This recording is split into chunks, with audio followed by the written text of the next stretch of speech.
All right, welcome everybody. I'm Lowry Olafson, and welcome to the Roots of Resilience show. And it's with information about how you can thrive in challenging times. And this is our very, very first podcast, and I am thrilled and honored to have Shannon Dames. And Shannon is a registered nurse, and she's on faculty, a professor of nursing at Vancouver Island University in, I guess, is that in Victoria? Nanaimo, BC. Nanaimo, BC. Okay.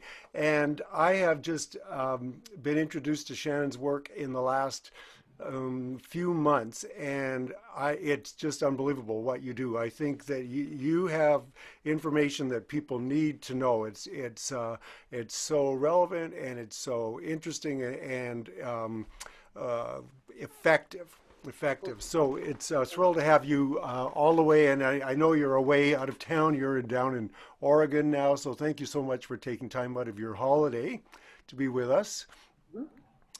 And so, Shannon, what would you say? Why is resilience so important?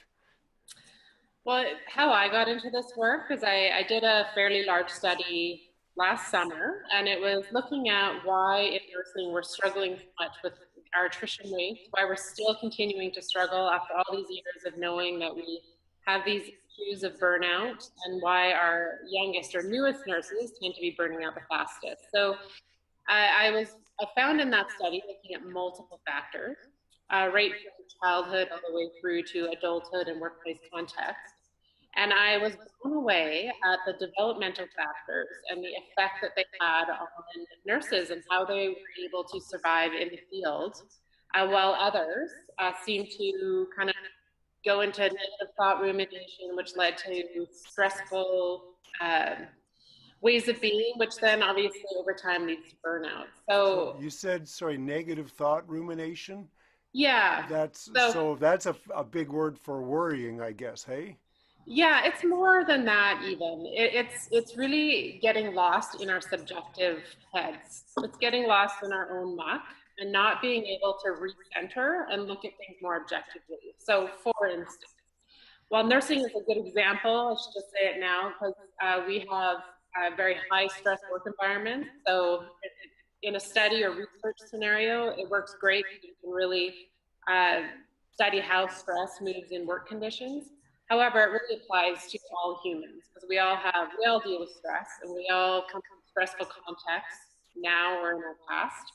So there's always something to learn from it. But what I mean by negative thought rumination is really how we get stuck in our black and white thinking. You know, if our expectations aren't met and we get stuck in the kind of not good enough, I'm not good enough, they're not good enough, coming from a place of lack, it creates a stress response, which is really demonstrated in the high cortisol rates, not so good for our mental or physical health.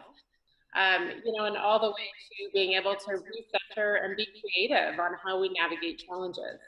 So if we're stuck in negative thought rumination, we have no creativity.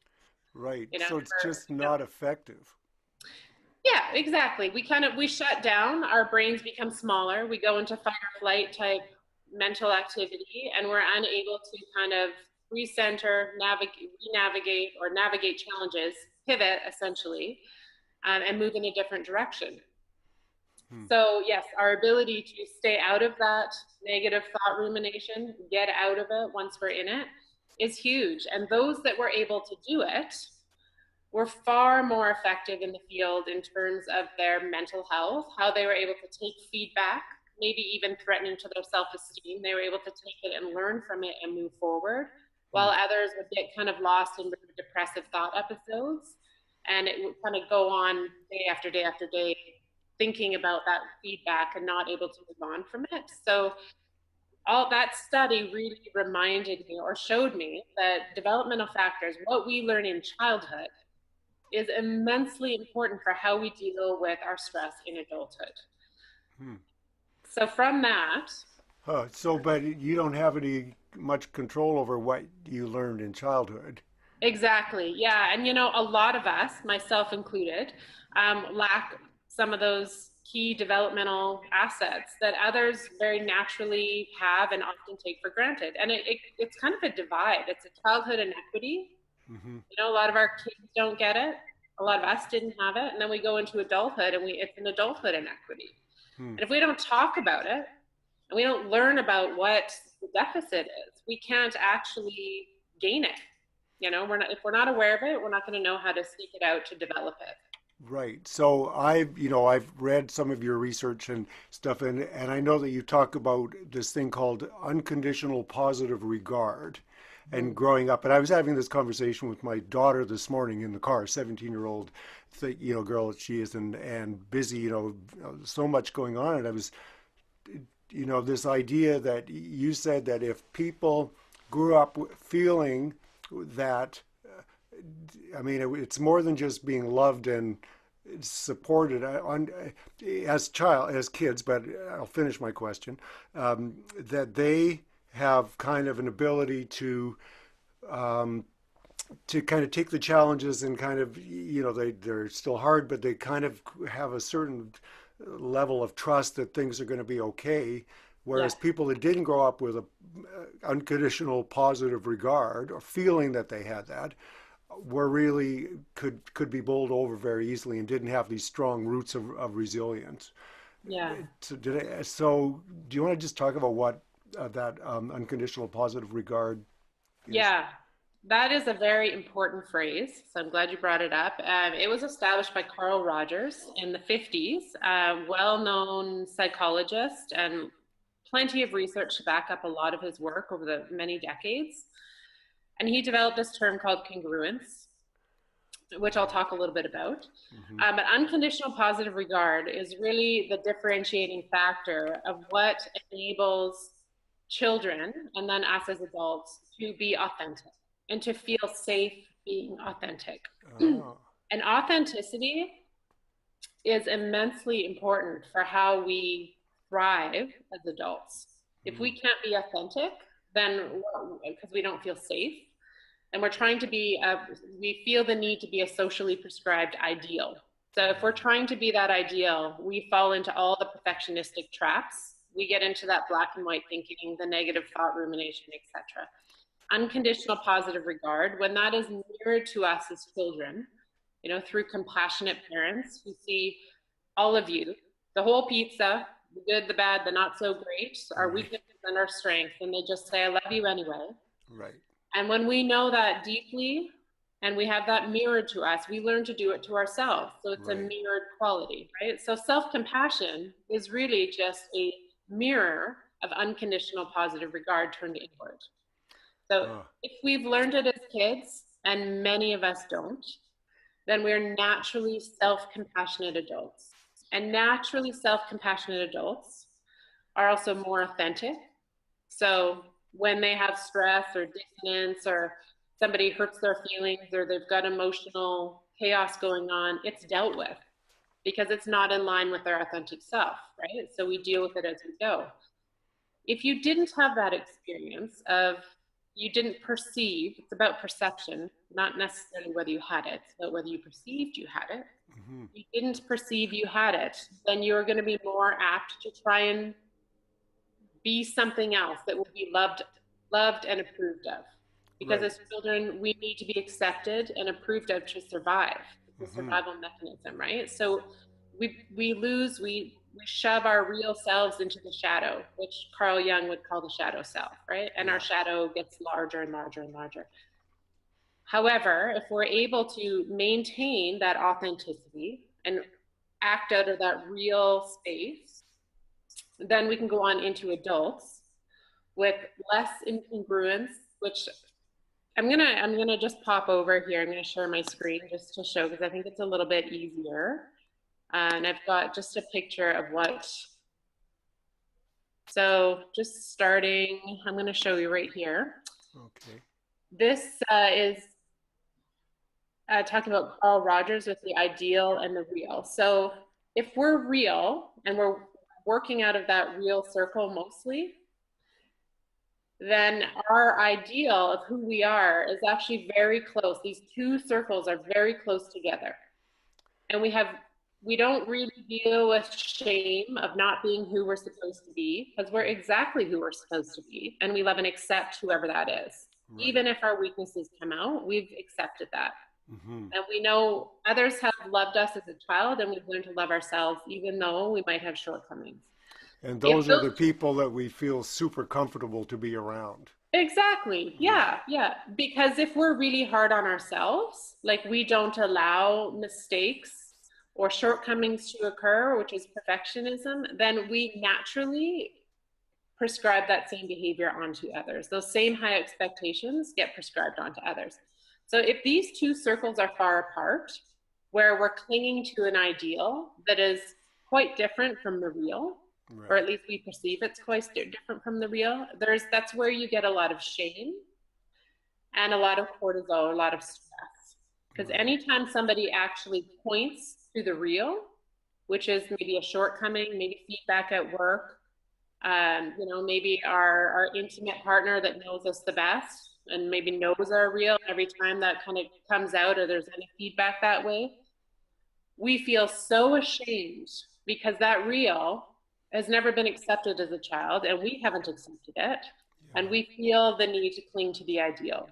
Hmm. So that's incongruence. And the more incongruent you are, the further apart those circles are, the more shame and anxiety, cortisol, stress we feel. So even at work, if you look at work environments and why some careers such as nursing, and there's many many others that are highly perfectionistic, lots of black and white thinking, or they call binary thinking, where there's one way to do things and there's very little diversity, very homogenous ways of being. Hmm. There's a lot of perfectionism and a lot of really extreme perfectionism or maladaptive, and that leads to a whole lot of substance abuse. There's a lot of shame, a lot of workplace scrutiny, a lot of bullying. All of those things are just natural symptoms of professions that have a lot of incongruence, where we really make people ascribe to a specific ideal. Really? So you're saying workplace bullying is related to perfectionism? Absolutely, absolutely, yeah. And in fact, just gonna what we know is with incongruent cultures that shaming, hostility, socially prescribed perfectionism is where all of our low morale comes from. It's where all of our attrition rates come from. And we also know that, I'm just going to shoot back to the screen here. Um,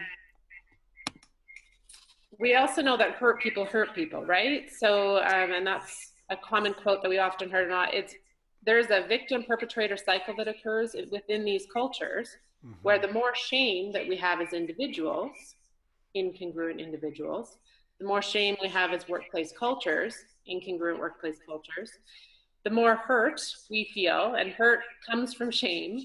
Right. And the more we prescribe that onto not only ourselves, but each other. Hmm. So So self-compassion has huge, huge impact. Not, I mean, across the board, not just for yourself, but so if you didn't grow up with that, unconditional positive regard, mhm. what can you do? Like, how can you grow your Yeah, self-compassion or the tools? I mean, there's probably other tools as well for building resilience. And I know that, um, yeah. but yeah, what can we do? It's a bit messy. There are some confounding factors in there. However, they're the most significant factors. And I would say that self compassion is definitely a game changer. It is the one, and there are a couple, but I would challenge that self compassion may be one of the most important. If we have unconditional positive regard for self compassion, Hmm. we are able to self soothe. Right. Okay, it's a big deal. If we can't self soothe, we are reaching outside of ourselves to soothe. We are reaching for the chemicals, we are reaching for the activities, we are reaching for the relationships Right. to soothe ourselves because we don't feel safe going within. And Right. not feeling safe going within is because there's a lot of negative thoughts down there. There Right. is there's a cast of characters that might be constantly scrutinizing every behavior and act, right? And that's Hmm. perfectionism, that's incongruence, where we're not allowing ourselves to be real because we feel the need to be this prescribed ideal, this socially prescribed ideal. So self-compassion is developing a relationship with self that has unconditional positive regard. How do we do that? It starts with mindfulness. We have to know what we're even saying to ourselves. Hmm. And that is even more complicated than it sounds, because oftentimes, we talk about negative tapes that we might have going from childhood about that might be negative. However, we don't hear those tapes as voices, most of us. Some of people might. It'd be easier if we did. Right. We more experience it as sensations. When something goes wrong and the feeling in our gut comes over us, and that sensation in that very moment represents a long history of tapes where we have not been kind to ourselves. That's brilliant. I have never heard that before. I always think, I mean, I even have a song that one of the lines is, hush those voices in your head. You know, the ones, they're never satisfied. All they do is criticize, but don't believe their lies this time, because under the guise of good intentions, they just want to hold you back. Yeah. But I think of voices, I've never thought about sensations. So what are you Yeah. talking about? Like this feeling of kind of like, is it anxiety or it's just like, Well, and that's the mindfulness, right? So that's the knowing what that sensation is when it comes up. And that really the soul eating emotion that we all have is shame. right? So it's when shame arises. And when Hmm. that shame arises, and like I feel it in my gut. That's, Yeah, it's yeah, like a pit in my stomach. yeah. It's like, oh God, And yeah, that isn't always represented by voices, right? right. But there's a long history of when that same feeling has occurred throughout my life where I've not Right. felt good enough. Mm-hmm. And that so looking at mindfulness and what that looks like, and being willing to sit a bit in a bit of that muck, even though it's uncomfortable. And the willingness to sit really comes from detachment, which is super difficult. It takes practice, right? Mm. So I'm not talking about getting into a meditation practice that you sit an hour every morning and then you go on with your day. I'm talking about learning how to be more mindful throughout the day. And meditation practices are immensely helpful at retraining our brains to be more mindful. So Mm. please don't take it like I'm not saying don't meditate. I'm just saying we can also fit mindfulness in throughout the day, in whatever activity we're doing, Right. and being more aware of what's happening. So some people are so afraid of that shame. And when I say some people as an other, I'm speaking to myself too, right? We're all Sure. in this human muck together. Yeah. Shame is the most fearful emotion. So when we feel it, we want to distract. We want to do whatever possible to get out of it. So mindfulness, number one. The other one is dealing with our shame. And shame and how it exhibits itself often creates a stress response because it's threatening. So we're dealing with cortisol, which is kind of the stress hormone, right? And there's a Yeah. number of ways that you can do that. And I don't like to prescribe any one way to any one person because it looks different for all of us. And it takes mindfulness to figure out what resonates with each of us most. For some, it might be doing 10 minutes of cardio, just picking up a skipping rope and even in your pajamas and just skipping for 10 minutes. And actually it burns cortisol, right? So Really? oh yes, 10 minutes of cortisol or Wow. um, 10 minutes of really good cardio any time of the day, but especially the morning, will Yeah. lower cortisol levels throughout the day. So that's one great one, but does everyone have to do that? No. For others, it might be stretching, restorative yoga, might be a little meditation, like a formal meditation practice. Huh. There are many options to get our cortisol levels down so that we don't feel so unsafe inside. Huh. And if you bring that as an awareness, it's like, oh, there's that feeling of shame, and you think, okay, that's that familiar feeling. Now I'm going to get rid of this feeling because I don't want to have it. It's really different than just saying, going into a spiral where I'm just no good, and here I go again in the story of my life, and like the buy-in where we're Yeah. sort of consumed by that with unquestioning. This way, Yeah. it's almost like you're recognizing it as this old feeling, and I need to get rid of this. Yeah. Although I would correct you just in one way. we need to pivot a little bit from trying to get rid of it Oh yeah. and go into more of a letting it exist Uh-huh. with a bit of detachment. So when I say dealing with the cortisol, sometimes the experience of shame is so powerful that it creates such a stress response that we are frozen. And it's unfreezing ourselves. So Uh-huh. whatever it takes to unfreeze ourselves. And people have to play with a few different practices to see what that might be. Another Hmm. really good one is EFT, the emotional freedom Oh, technique, okay. where it's the tapping. Exactly. Yeah. It's really quite effective. Like Right. in Yeah, I have used it yeah, yeah, extensively. yeah, it's quite effective at just kind of clearing, unfreezing ourselves when an emotion feels like it's not going to let us go in. So once we're unfrozen, then we sit in a and we mindfully watch the emotion and we let it be. We welcome it in. You know, there is no, the more we push it away and resist it, the more detached from our real self will be. So it's a matter of, and this is the speaking loving kindness to ourselves. Like, it's okay to feel sad. It's okay Right. to feel mad, letting those things come and letting them go. Right. And that is so key to connecting to who our real self is and getting more congruent with self. Hmm. Because our biggest issue with perfectionism is not allowing those emotions. They don't feel safe. And so we do whatever it takes to get them out. Hmm. Yeah. But the part of healing that we need is like, okay, we need to get unfrozen. So let's deal with the cortisol, the biological response. We need to get the cortisol down. Once the cortisol is down, to sit and watch and feel what's happening in the body in a space that feels safe. And you get practiced at it, and it becomes less and less threatening over time. Hmm. So, this is interesting because I've interviewed quite a few nurses in the last couple of months, a couple of dozen of them at least, and some of the ones that have like 3 or 4 decades in, and this is like 12-hour days, like extremely stressful work, and they are on fire. Like they're thriving in these really demanding circumstances, and it occurs to me that they probably have a lot of, well, talking to these people, they strike me as being people who are very accepting of themselves and have a lot of that built-in nature, the self-compassion, where they're not being like, oh, I should have done that, and I did that wrong, and those are, they're like, they've got, with their team, they have each other's back, they're cutting some slack, they're cutting, they're very real, they're realistic in terms of their expectations of themselves. Absolutely. Yeah. And the other piece to this, so when we connect to our real self, we have this opportunity to live our calling. So to get Okay. in line with what is true to our unique self.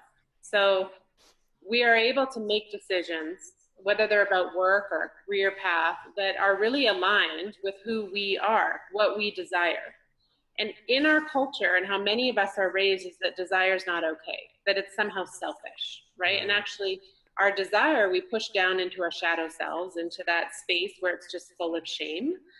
And this getting congruent is about getting back in touch with our desires, the ones that make us unique.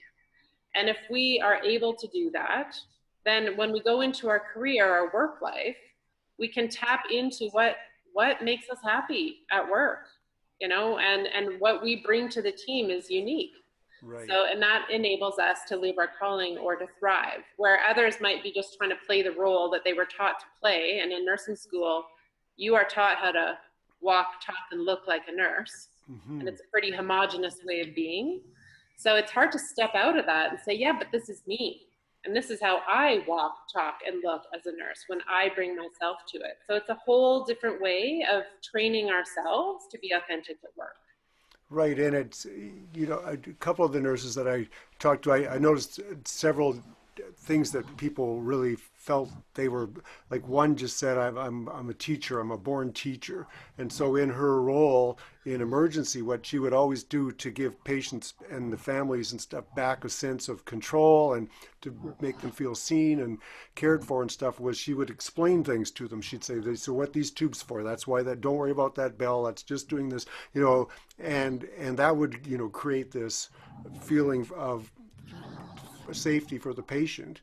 And then Yeah. others were like advocates, right? And like this one woman, and she's a high level in an association and advocates for the association at a political level. But she said, I started when I was 12 advocating for my grandmother who wasn't getting the care that she needed. And then when she became a nurse, she would be advocating for the patient with the family, or for, she fell into those roles. Kind of, I always call them the thing that you can't not do, Right. right? The thing that you do for free, sort of. So, Yeah. I mean, she's still a nurse. She's still, doing all of the technical things that are required from your job, but she brings her passion and her real interest and her real skill set for a Yeah. particular area. Um, and that's why she's on fire, because, that's like you talk about desire, right? Yeah. And it is that our calling is really that one thing that's essential. So it like you said, it's that one thing that we always just, no matter what, we seem to keep coming back to. Yeah, And a lot of people don't know what that essential thing is about them. right, It's interesting working with nursing students and how many nursing students, when I say, I want you to go and do something that you want to do, and they don't know what they like to do because right. they've always done what they're supposed to do. Yeah. So there's such a disconnection to that, what we even desire, how Hmm. we self-soothe. Yeah, To self-soothe, we need to know what we desire so that we totally. can go and do that thing. Well, Julia Cameron, I don't know if you've ever read The Artist's Way. Have you ever seen that book? It, No, no. no, but it's about kind of for people that are on an artist journey to kind of start to take, overcome those negative voices that are, who am I to call myself an artist and stuff. And her little job around creating these indulgences for yourself is as simple as like, what kind of jam do I feel like having on my toast this morning? And opening the Absolutely. fridge and it's like, no, I want marmalade, and saying, oh, that's silly. No, it's like, want marmalade, I'm having marmalade. And you start to like, it grows our ability to tune into the voices Yeah, that that are about bigger decisions. exactly. And all of that is really a practice of mindfulness, All right? right. It's Yes. about being mindful of Yeah. where we're being pulled Yeah. authentically, Mm-hmm. as opposed to that socially prescribed way of being where we do what we're supposed to do because Yeah. we've been trained to do that. And I like to call this reparenting ourselves. Ah. So we may not have been parented that way. Right. And many of us nurses have not. A Ah. lot of perfectionists go into nursing. A lot of wounded healers go to be healers. So a lot of us have to learn how to do it. And the only way to reparent ourselves is in a really self-compassionate, safe space, right? Mm. And it's about enabling us to acknowledge our desires and then to go ahead and pursue our desires. And then what that happens, it's a snowball effect. When you have one person in the workplace that, as you say, is on fire or thriving or self-actualizing, it's infectious because the outcome to that is that when you have an unconditional positive regard for self, you naturally give that to others. Right. It creates work environments that celebrate diversity, Mm-hmm. that where you have relationships where even if you make a mistake, you're not going to be scrutinized because you are positive regarded no matter what from your colleagues. You're a team and you work together, Mm-hmm. and it enables everyone to flourish. Well, So one emergency nurse I talked to, and you might even know him, he talks about how everybody. I have an exercise I do in my workshops called compliments that matter, and so I ask people to think of and write down an acknowledgement or a compliment they've received that's really stood out and meant a lot to them, because it usually points to the thing that they're most passionate about, and it helps them get in tune with what they're passionate about. When I asked him, he said somebody's saying, oh great, I get to work with you today. And I said, so that doesn't surprise me. And he's a guy that he was he had been in a hospital situation when he was young, and he had this desire to be like a flight nurse or a transport nurse, and he had to like leave behind his job and go up north and do all this stuff, and he just loved it. But now he's back in an emergency ward. But you can only imagine the skill set he has of having been so you know having to be so self-reliant in those situations. But So I asked him, I said, well, do you have people on your team that, you don't like, that people don't want to have? And he said, yeah, there's the odd one. And now I can't even remember. I think I probably asked him how they handled that, but I think he kind of just said those people don't last. Maybe I've forgotten. But what do you do when you have a bunch of people, a nice looking, a nice team, and then you've got one difficult person? Well, in the past, what we've done is we've dealt out these zero tolerance policies, and we talk a lot about bullying, and it's gotten a little to the point where we start bullying the bulliers, Oh, right? We start mirroring to them what they're mirroring to us, and we have this kind of group pack culture that tries to kind of edge people out. However, if you look at it from the stance of the victim perpetrator cycle, and how the most hurt people are the ones doing the most hurting, right? So that person that is doing the most hurting is probably the most hurt and probably has not had unconditional positive regard mirrored to them. So what if we had a culture that was able to give that to them? And there's a lot of great literature out on addressing social dominance, which is often what these people are. There is a need to be socially dominant because they feel insecure about self. It's a lack of esteem. And how you handle social dominance is through kindness. hmm. And it's unconditional positive regard that often breaks social dominance because it's unnecessary.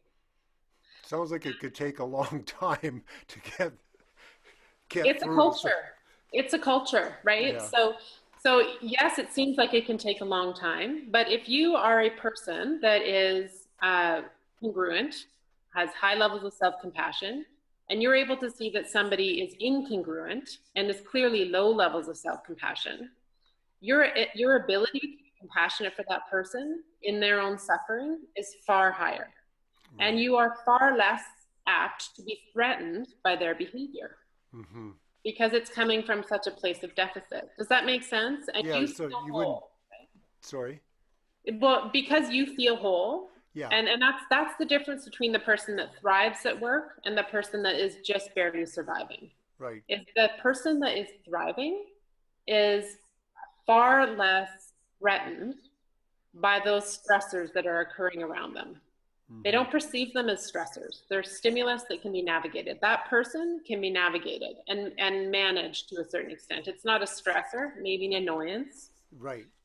The person that is incongruent, that person's highly threatening and must be, snuffed out or shown or whatever, which then just creates more of the victim perpetrator cycle. Yeah. Because you're more reactive. It's just like when we come home and we're grumpy because we're all Yeah, we out of become the fuel. bully, Yeah. right? It's just the cycle. But maybe I should just ask you one last question, and we can definitely have to have another conversation because I know we have just begun to touch on the research that you've done, and I guess people where can they learn more about your work? If they There is a webinar. I know you've shared that on LinkedIn. That's On your LinkedIn profile, that's Yeah, that's right. There's a yes. webinar there. I am also I work full time as a professor, and I do kind of office side of my desk. I talk to groups. I'm always very happy to talk to groups and share the work. I think this is about changing culture, not just in nursing, but in the culture from which we all live. This is human culture. Like, how do we create villages, environments, workplaces that are more that demonstrate unconditional positive regard. And I always like to say, as I'm reminding people at the end of this isn't new. 12-step groups like Alcoholics Anonymous, NA, there's many of them. They have known how to give unconditional positive regard within their groups for decades, and it's been highly effective at breaking through shame. Hmm. And those groups, some people find acceptance and love that they've never felt in their entire life. Right. And you don't go to the table and listen to gurus talk to you about how to live, Right. because every person at that table has messy stuff. I Yeah. have messy stuff. I'm talking about this, but I'm dealing with this stuff too. Yeah. So we're all equals around the table, and we all have a shared imperfect history and way of being. So, um, all that to say, there are spaces. And if people can find relationships of unconditional positive regard, they're much more apt to develop and have mirrored to them kind of compassion and then develop self-compassion. So I would just challenge people with that is how are your relationships? And do you perceive, again, it's not whether they are, many of us have them, but we don't perceive it. So sometimes we need to challenge it, ask the question so that we can actually perceive, believe that people love us unconditionally. Yeah, it's true because I remember this person saying to me, "Oh, that person doesn't like me very well." It's like, what are you talking about? They love you. And Yeah, that person just couldn't accept that. Just somehow, it was a receiving issue. exactly, Yeah. exactly. Yeah, Uh-huh. yeah, it's retraining our brains. It's a Yeah. conscious process. Yeah. So anyway, the last question I want to ask you today is, I know a lot of young nurses that are working in really high stress rural hospitals, really understaffed, real shortage of resources, just like um, huge demands on them, 12-hour shifts, all this kind of stuff. And the levels of burnout there and the dangers of burnout seem like they're really high. Um, to me, do you have any um, suggestions or things that you think would could help them? Yes. I like to say focus on creating a safe sanctuary, and that is looking within, addressing the cast of characters that is not safe down there, because the number one thing that we can do for ourselves is self-soothe. And if we don't have a safe inner sanctuary, we cannot self-soothe. Hmm. So I could give people lots of like exercise more, pray more, meditate more. None of that stuff is as important as having an inner sanctuary that you can go to self-soothe, to talk gently to yourself, to know that whatever happens, you can go for a walk and kind of recenter yourself. That's number one for addressing those high stress days. Hmm. Well, I'd say, the one person I'm thinking of is really probably pretty good at that. I would say she has a really high level of self-acceptance, but it's still, man, it's a tough job, you know. Yeah. And I like to remind people and administrators especially that I talk about developmental assets, and they're really important. They're like the roots, right? There are the roots of our trees that kind of keep us really grounded. So when the Hmm. storms come, we're far less apt to be affected by it. That doesn't mean that if you're in a hurricane type environment that your tree is going to survive. Right. So there's still, we still need to manage these high stress contexts so that humans can actually thrive. Aha. So it's a both and. We need Right. deep roots, but we also need to look at ways to make our environments more thrivable. Hmm. Yeah. You can, well, it struck me that one of the things that I remember talking about was that this new manager came in and the manager was being really difficult about just accommodating a schedule. I mean, I think she had she wanted to go to her friend's wedding. She had somebody to work the shift, all that kind of stuff, and the manager wouldn't let them change. It's like, hey, we're already like working way more than anybody could ever humanly ask. All I want to do is this thing. I've covered my own shift. It would only be a bureaucratic reason or that manager, being insecure Mm-hmm. that would prevent them from giving permission. It should be a no-brainer, right? Yeah. But Yeah. I guess you just have to kind of create safety for your boss sometimes, hey? Yeah, and it's funny. Was talking to Michael West. He's been leading a huge cultural change effort in England right now, and he's working on the leadership side of this because if we don't have structures and a change of mind in leadership, even if we all get super self-compassionate and work on all of our developmental assets, yes, we may be able to survive the weather more. But it really does have a trickle down effect when our mentors, our role models, which, and if you're in a formal leadership position, you kind of are stuck in, are unable to demonstrate that kind of behavior. And they are stuck in kind of places of insecurity, power mongering, social dominance, etc. Hmm. So again, it's a both end, right? There's Yeah, confounding factors here that it yeah, gets a bit complicated. And I also talk to administrators too, and they get that, yeah, that you got to come from both angles if yeah. we're So going to they be need this build stuff health. too. We need, Well, yeah, and it's yeah, to create a social movement. yeah, We all need to be talking about it, and we yes, need to both build up our individual roots, and then yeah, we also need to build up our structure within our organizations and what we prioritize. And there is a lot of momentum right now on this topic. mm-hmm, I think that we're really ready to get a little more conscious about how we deal with each other and how conscious our organizations are. yeah. I find that heartening. I've been in this field a long time, and I've never seen the type of resonance and interest in kind of moving forward, especially in nursing. Wow, that's fantastic. Yeah, Yeah. well, and so I hope that that this people will find this helpful, and this will help spread the movement a little bit. That'll be great Me because too. yeah, it's great. It's just you're doing such great work, and I will be stealing plenty from you when I do my keynote and my workshop. But I will give you credit. I promise. Okay. Okay, no So problem. great. Okay. Well, thanks again. And also, you're not in Oregon. Where are you? You're in I'm in Arizona right now, but Arizona. Same close diff. enough. It's all the Yeah, same president. Yeah. Good. All right. Well, thank you so much. Shannon Dames has been my guest today on the very first episode of Roots of Resilience. And actually, I got the name from you because you talked about growing deep roots in to survive the storm. So yeah. thanks so Yeah. much, Shannon. And I will put some a link on here to your LinkedIn profile. So if people want to watch that video or listen to your podcast webinar, it's about an hour long, but it's absolutely intriguing. And or if they want to get in touch, they can do that through there. Sounds great. So Okay, thanks great. again. Thanks, Laurie. Okay, bye.